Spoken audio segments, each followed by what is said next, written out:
आज की कहानी रूस के लेखक अलेक्जेंडर रास्किन की बुक किताब जब पापा बच्चे से ली गई है। ये किताब उन्होंने अपनी बेटी साशा के लिए लिखी थी जब वो बीमार थी।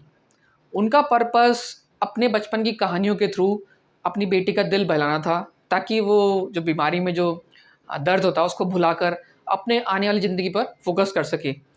तो इन कहानियों का पर्पस भी यही है, आप अपने बचपन की यादों में खोकर और अच्छी-अच्छी यादों को सँजोकर अपना भविष्य सुखद बनाइए। तो चलिए चलते हैं, आज की कहानी क्या है?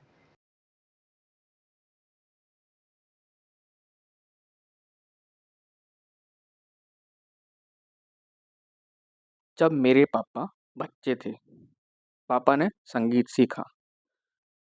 पापा जब छोटे थे, तो उनके माता-पिता उन्हें तरह-तरह के खिलौने खरीद कर देते थे।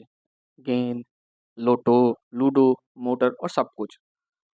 और फिर अचानक पापा के माता-पिता ने एक पियानो खरीदा। लेकिन यह कोई खिलौना नहीं था। यह सचमुच का एक बहुत बड़ा सुंदर पियानो था। उसका ढक्कन चटकदार काले रंग का था। वह इतना बड़ा था कि आधे कमरे को घेर लेता था। पापा ने दादा से पूछा, "पापा, आपको पियानो बजाना आता है?" "नहीं, नहीं," दादा बोले। पापा ने फिर दादी से पूछा, "माँ, आपको पियानो बजाना आता है?" "ना," दादी ने कहा। "तो पियानो बजाया कौन?" पापा ने पूछा। दादा और दादी ने एक आवाज में कहा, "तुम।" "मगर मुझे तो पियानो बजाना आता ही नहीं है।" "तुम्हें सिखाया जाएगा," दादी ने कहा। और दादी ने बात को पूरा किया। "तुम्हें सिखाने के लिए एक मास्टरनी जी आएगी। उनका नाम अजीजा फ्योदोरोवना है। अजीजा फ्योदोरोवना है।" अचानक पापा ने महसूस किया कि उन्हें एक अद्भुत उपहार दिया गया है, क्योंकि घर पर आज तक कोई मास्टर नहीं आया था। पापा ने अपने सभी नए खिलौनों के साथ खेलना अपने आप सीखा था। फिर संगीत शिक्षिका आई। वह हल्की आवाज में बोलने वाली बुजुर्ग महिला थी। उन्हें पापा को पियानो बजाकर सुनाया। फिर उन्होंने पापा को स्वर सिखाना शुरू किया। स्वर कुल 7 थे। सा, रे, गा, मा, पा, धा, नी। पापा ने उन्हें बड़ी जल्दी सीख लिया, क्योंकि उन्होंने अपनी वर्णमाला की किताब में वर्णों के चित्रों की तरह स्वरों के चित्र भी बना लिए थे। उन्होंने कहा, स से सवार, और सवार का चित्र बना लिया। रे से रेलगाड़ी, और उन्होंने रेलगाड़ी बना ली। ग के लिए उन्होंने गमला, म के लिए मटका, प के लिए पतंग, ध के लिए धनुष, और नी के लिए निक्कर की तस्वीरें उन्होंने बना ली। पापा बहुत खुश थे, मगर जल्दी ही उन्होंने अनुभव किया कि पियानो बजाना सीखना इतना आसान नहीं है। एक ही चीज़ को बार-बार बजाने से वह ऊब गए। फिर पढ़ना, खेलना या कुछ भी ना करना कहीं ज़्यादा बेहतर लगने लगा। कोई 2 हफ्ते के भीतर ही पापा संगीत की शिक्षा से इतने ऊब गए और तंग आ गए कि पियानो को देखना भी उन्हें बुरा लगने लगा। उनकी मास्टरनी, पियानो वाली अदेज़ा फ़्योदोवना, जो शुरुआत में पापा से बहुत खुश थी, अब दुःख से अपना सिर हिलाने लगी। उन्होंने पापा से पूछा, "तुम्हें सीखना अच्छा नहीं लगता?" "ना," पापा ने कहा।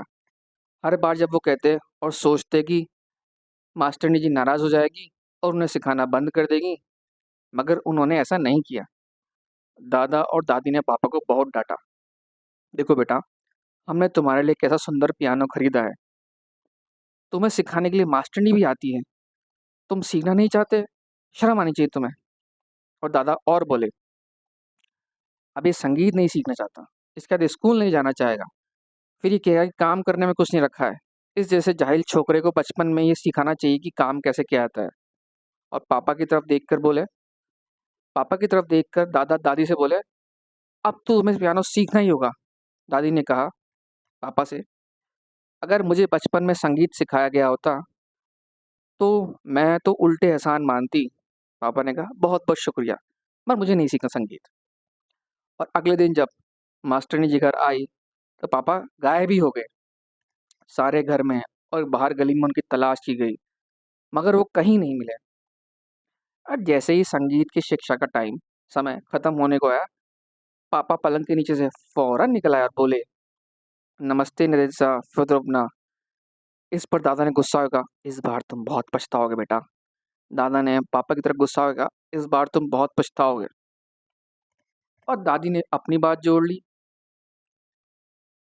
जब तुम इससे निपट लोगे तो मैं इसे और अलग सजा दूंगी। तो पापा के पापा मम्मी यानी मेरे दादा और दादी पिताजी से निपटना चाहते थे, उन्हें सजा देना चाहते थे क्योंकि वो संगीत नहीं सीख रहे थे। पापा ने बोला पापा बोले, अगर मुझे संगीत ना सीखना पड़े तो मुझे इस बात की कोई परवाह नहीं कि तुम क्या करोगे, मैं संगीत नहीं सीखूंगा।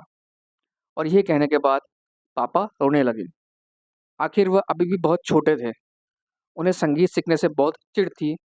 इसलिए उन्होंने संगीत शिक्षिका यानी कि नदेजा फ्योदोरवना, उनकी मास्टरनी से कहा, संगीत से लोगों को आनंद मिलना चाहिए और मेरा कोई भी शिष्य मुझसे बचने के लिए पलंग के नीचे नहीं छिपता। अगर कोई बच्चा घंटे भर पलंग के नीचे पड़ा रहना पसंद करता है तो इसका मतलब है कि उसे संगीत नहीं सीखना चाहता।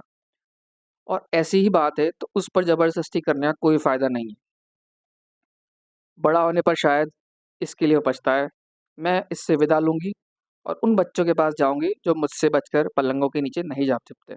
यह संगीत की शिक्षिका ने कहा और ये कह के वह चली गई और उसके बाद कभी नहीं आई। फिर भी दादा ने तो पापा को सज़ा दी ही, और जब पापा उनसे छूट कर आए तो दादी ने भी पापा को सज़ा दी। इसके बाद काफ़ी समय के बाद भी जब भी पापा पियानो के पास से गुजरते तो उनके चेहरे का रंग ही बदल जाता था।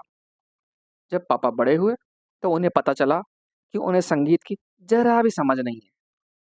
अभी भी वह किसी भी गाने को ठीक से नहीं गा सकते हैं और बढ़िया पियानो बजाना तो वह बेशक कभी भी नहीं सीख सकते हैं। खैर, बात शायद यही हो कि सभी बच्चों के लिए पियानो बजाना सीखना ज़रूरी नहीं है। आपको अगर आज की कहानी पसंद आई हो तो इसे दूसरों के साथ शेयर कीजिए। अगर आपके पास भी ऐसा कोई अनुभव है जो आपने इस कहानी को सुनते टाइम महसूस किया तो इसे कमेंट बॉक्स में शेयर कीजिए।